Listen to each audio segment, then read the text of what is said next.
My dude. Okay, that's pretty clever. Okay, that is pretty clever. I will admit it. To make a protagonist a traitor, very clever because remember this series is about three protagonists. There are three main protagonists in this series, so it's very obvious since episode one that these three are the main protagonists. But to make one of them a traitor is very it's a very bold move, and it's also pretty clever in a way that putting everybody's doubts on Gilda and then Dawn, and then keeping these people away from the traitor zone, and rather putting doubts on everybody else. It's pretty clever in my opinion, at least, because that's something that I would have not expected. I would say to Ray to all of a sudden become a traitor. Pretty cool in my opinion. That is pretty cool. But let's just talk about this episode in general.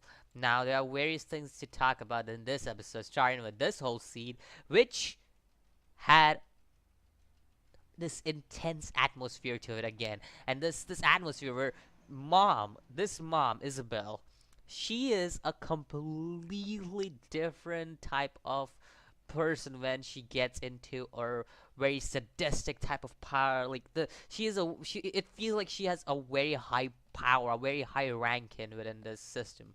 Like it feels like that. It feels like she can be really dangerous at times because of the way she acted towards uh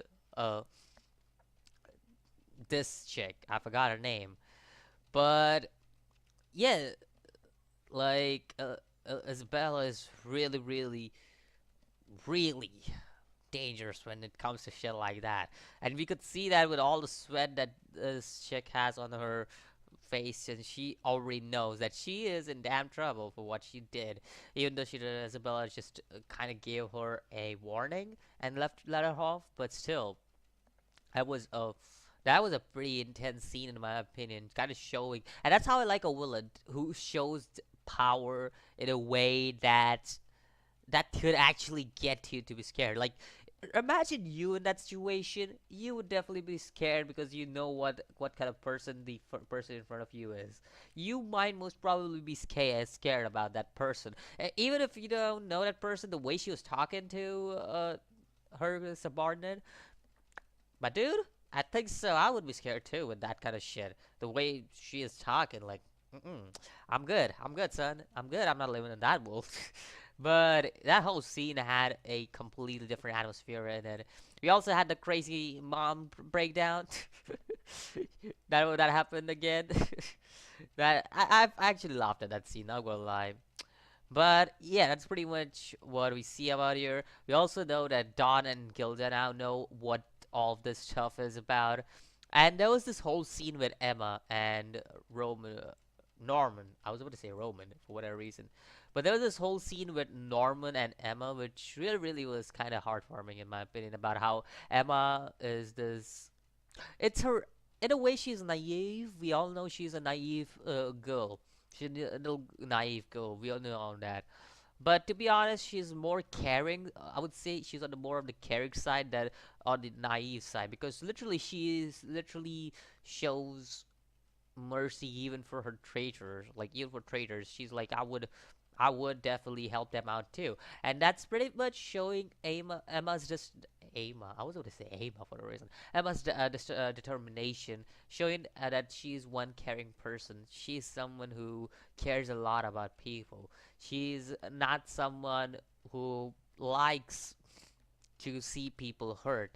It's very clear with her kind of a personality, and it's good to see that there's someone like that in the series too, and then there's Norman who just cares about Emma. We all know that. But really, to be honest, the ending scene was one of the best scenes to easier. Norman, this shows Norman is a very intelligent person. He outwitted Ray. Ray is supposed to be the most intelligent person through what I know at least in the series. So he outwitted Ray because they actually spoke about it in episode one, I think so, where they said that Ray is the most intelligent person. But then again, I might be wrong about that, and I might have just read one of the comments, so I don't know. But yeah, Ray is supposed to be one of the most intelligent, one of the most. He's the most intelligent of the children, I would say, but he's one of the most intelligent characters in this series. And Norman, on the other hand, outwitted him. So it's a big thing.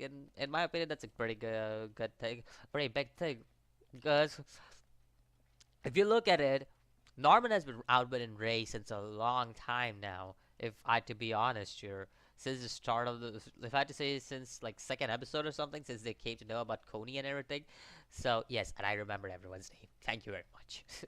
But yeah, we see that he's been this character who has been outwitting Ray in a lot of senses, because he's been doing things that make Ray say like, seriously, you gonna do that? And even in this episode, it was like he was surprised to like how he changed the plan that was 2 months ago to a 10-day plan. So yeah, that was pretty good, cool in my opinion.